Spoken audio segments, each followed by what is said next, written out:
Good morning. Welcome to Ag Talking Raw, where I talk raw about agriculture and other things that are on my mind. Yes, today is Sunday. I'm going to try and get back to the regular schedule of like Sunday and Wednesday. I did my Wednesday. Now it's Sunday, so I'm going to do this now. So things that are happening on the farm, on everybody's farm. The one that impacts it the most is obviously the weather. I was supposed to have good weather till Wednesday, and it was Wednesday afternoon we were supposed to have a little bit of rain, and then Thursday we were supposed to have 60% chance of rain, but good till Wednesday about 5 o'clock, and I could deal with that because I can work until then. But it's all been taken away from me. Tomorrow is Monday, and we will be having a weather event. Yes, another weather event. So I know there's some people around that are just had about as much of this crap as they're going to take. I see that someone is selling tractors to make ends meet. At least that's what I was told. I did not watch it. I don't want to watch it.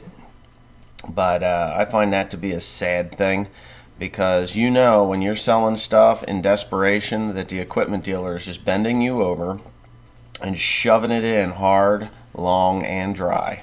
There's no way you're going to get the top dollar for it. You'd have been better off. The farm economy is in pretty bad shape anyway, just so everybody knows. It doesn't matter whether you're corn, soybeans, wheat, barley, rye, or hay. Well, I don't know. Hay seems to be up a little bit.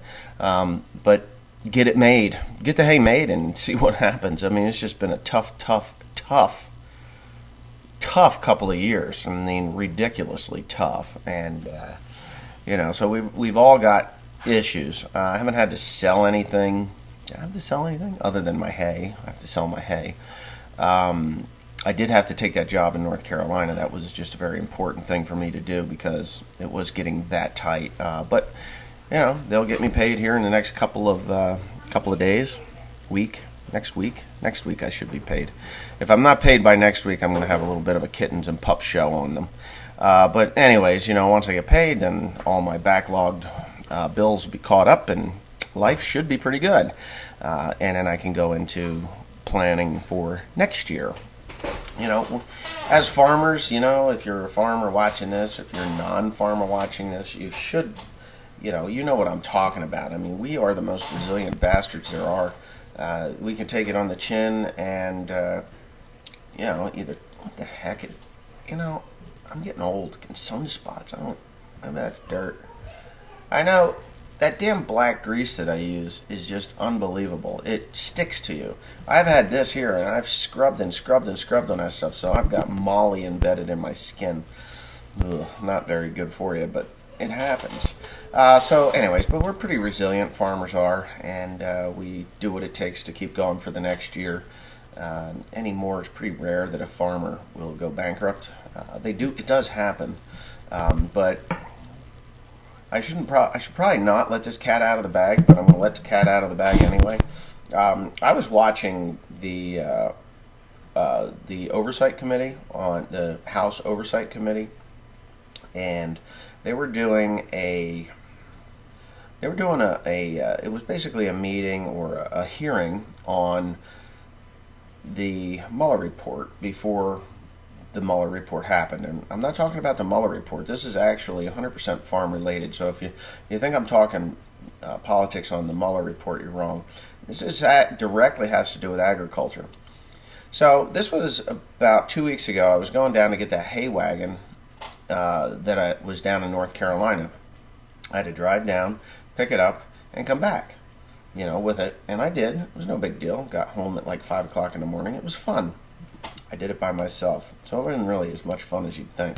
So anyway, so I'm listening to this thing on my way down, and it was just aggravating because the Dems were saying one thing, and they were forcing the Republicans out. And then as time went on, they did change it so that there were Republicans, not all the Republicans, but the vast majority of the Republicans that weren't able to speak were allowed to speak.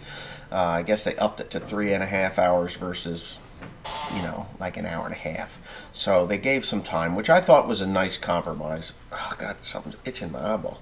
it was a nice compromise. And life is about compromise. If you're not willing to compromise, you're going to have a pretty miserable life, and we're witnessing that right now. So I'm going through Washington, D.C. as I'm watching this thing, and I'm like, Jesus, Pete, these assholes. I wish I could just go down to the State House and punch them in the face. But I wouldn't do that because I wouldn't get too far. Nadler's just weird. So if you know anything about politics, you know that what they say up front, where everybody can see them, matters not. It doesn't matter. What matters is what actually happens behind closed doors. So before the Dog and Pony Show comes out, they have already decided what is going to happen, and then they go out and they put on their show for the cameras and make the American public think that, oh wow, this is a fight. Well, yeah, it's an argument, but the argument had already happened like a day before, or that morning, or whatever. And when it came down to it, and this is the proof of that, they concluded that section of their hearing, and it says, and now on to business, our bipartisan business. So that they've already talked about this whole thing, because bipartisan means that it's a bipartisan set of bills. You have there were 4 bills that were up for to be passed. They had all agreed to pass these 4 bills. And Nadler takes his gavel and he says, okay, so he reads the bills off. The first bill had to do with military bankruptcy. It was all about bankruptcy. So this applies to agriculture in a major way because up until, well, I'm not even sure if the president has signed it yet, but it goes to the Senate floor, and then the Senate says, okay, yeah, this is cool. They'll tweak it. They'll move it about a bit and maybe add to it, and then it goes on to the president to be signed or vetoed. Well, I don't think the president's going to veto this because he loves the military and he loves farmers. He really does. I mean, he has allocated $15 billion from the tariffs that they have collected from, and this is truthful. You can research it and look it up because I certainly have. I kind of want to present... I dropped my pen. I kind of want to present truthful facts on this channel, and because I've been criticized in the past that I just spew stuff, but this is the truth.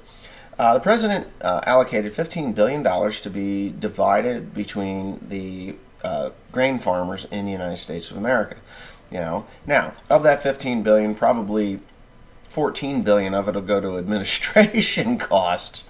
We're damn close. It's kind of crazy. So if the tariffs have cost grain farmers a lot of money, corn, soybeans. I think there's even wheat and barley is involved in that as well. Definitely corn and soybeans. I'll just stick to corn and soybeans. I didn't notice the wheat and barley on the bill, or on the allocation. So because China has put tariffs against soybeans, even though the soybeans continue to go to China, it's as stupid as it is long. The day is long. Just because China is not directly purchasing their soybeans from us, they're purchasing it from another source, another country, and then that country sources the soybeans from the United States to get on a ship to go to China. So it doesn't really matter whether China says, you know what, we're not buying beans from you. We're going to buy them from Brazil or Argentina or Guatemala or wherever. I don't think they grow beans in Guatemala. They may. But from South America. We're going to buy beans from South America, and the United States can go piss up a rope and suck the other end. And so that's how that actually works. If you don't believe me, research it a little bit and you will understand that we are in a world market, and even though they say they're not buying our beans, they're getting our beans, okay? They're getting our soybeans. Well, anyway, believe it or not, that's how it goes.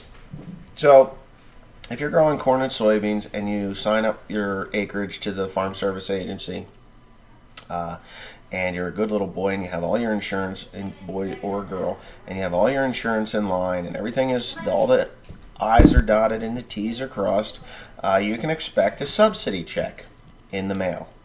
Now, personally, I don't particularly agree with that. I think that the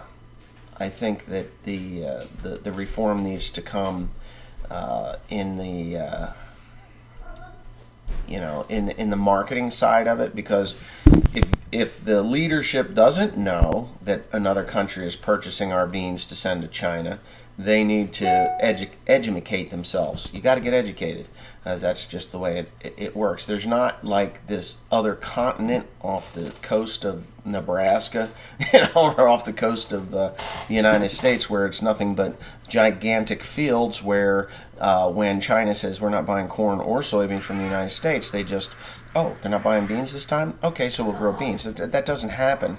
And the carryover of crop grain is not that great that they can deny 5 billion bushels of either crop and say, oh, well, we'll just buy it from somewhere else. They've got it. Because, unfortunately, they don't got it. It isn't there. The Chinese buy more than just grain. They also buy commodities, like soybean meal, which is a big thing.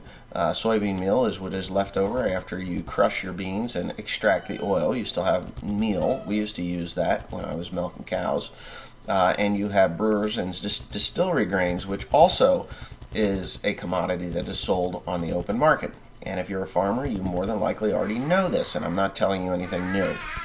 So, back to Nadler and the House Oversight Committee, or the House Committee, the House. I guess it was a full House is what they had, or whoever was there.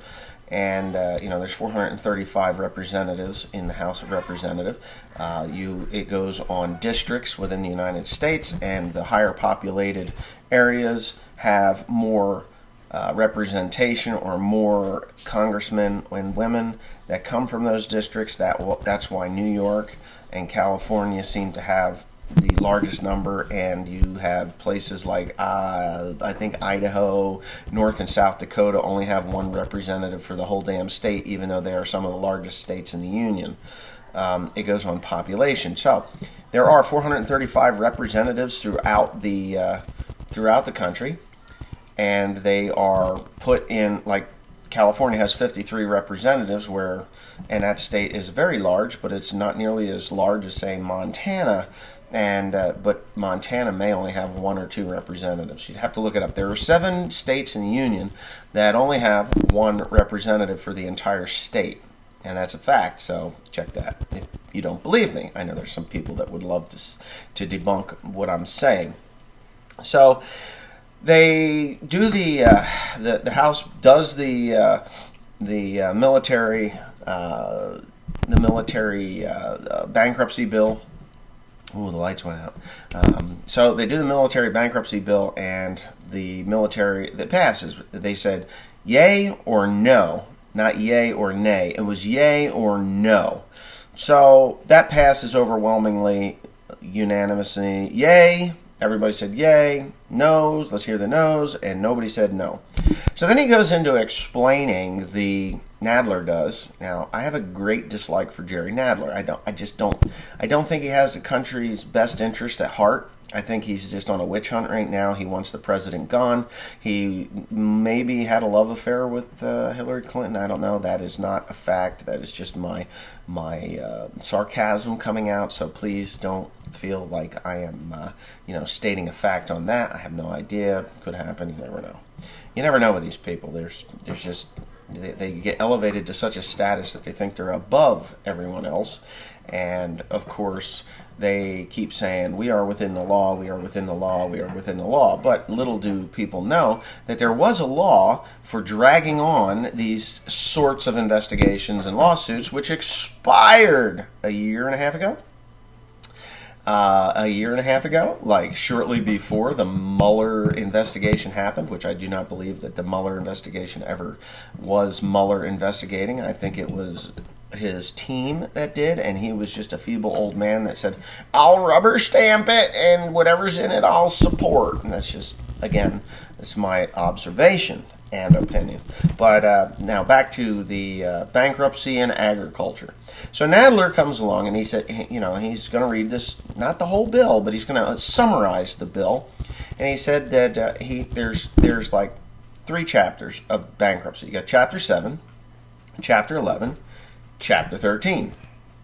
Those are the 3 chapters of bankruptcy. So Chapter 7 is basically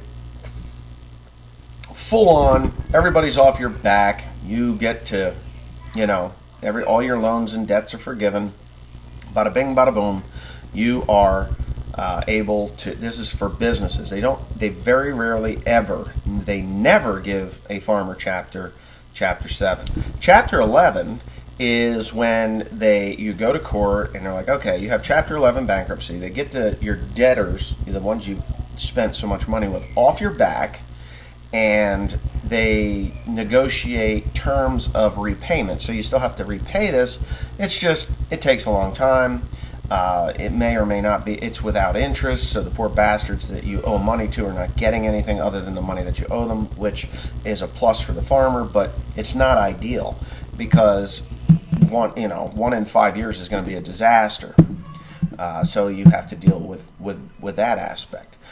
So then they come along with Chapter 13. Chapter 13 is total liquidation of your assets, and you take the money that's left over and you give it to the people that you owe. And when generally a farmer is left with absolutely nothing but the clothes on their back, maybe, and then they have to go figure out what they're going to do with their life. So back in the 1980s, there was a huge, I remember it. The farm economy hit the shitter at all-time lows. It was ridiculous. We had farmers committing suicide at phenomenal rates, even greater than what is happening today with the dairy and, dairy and pork industry. The pork industry, private pork industry, is really dead. Hatfield and Purdue and all those, they are raging on with the pork industry because people like the other white meat. And but the local hog farmers are all pretty much, they went bankrupt and they've hung themselves. But it's pretty bad when that happens. So back then in the 1980s, they came out with a temporary bill, or Chapter 12. Yes, Chapter 12. Very little known, Chapter 12. So Chapter 12 was temporary. It was to give farmers the bankruptcy option that fit their operation the best. It was up to $4 million that could be completely forgiven. I believe it wasn't completely forgiven. It was like a percentage, was like 75% of your debt was forgiven. You got to keep your equipment. You got to keep your home and your land, and that was, non-negotiable. And you were able to continue farming, and I do believe that through that bankruptcy, I may have missed it. I thought I heard it, but I may have missed it, that the people that you owe the money to still have to do business with you to keep you going, even though you owe them, or did owe them, this monumental amount of money, up to $4 million. So it expired in the mid to late 90s, that did, and then it was brought back, or on a temporary basis, until 2005, when Chapter 12 was completely gone. No more Chapter 12, and anybody that went bankrupt between 2005 and today would have to go under 7, 11, or 13. So there they are, 7, 11, or 13, which does not fit the bankruptcy, fit the farm very well, and the farmer very well, doesn't help them in any way, shape, or form that will allow them to continue farming. So they have reinstated Chapter 12 they want to reinstate Chapter 12 on a more permanent basis. The Chapter 12 will be the number, it's not $4 million, it is now $10 million, and it still has to go through the Senate and then be signed by the president, which it can be ratified and, or ratified, I think, or modified, ratified, whatever. They change things in there, and from there, then it goes to the president, and if the president wants to change stuff, he makes footnotes, sends it back to the Senate. Senate says okay, and then sends it back. I believe that's how it works. I'm only 99% sure, not 100% sure.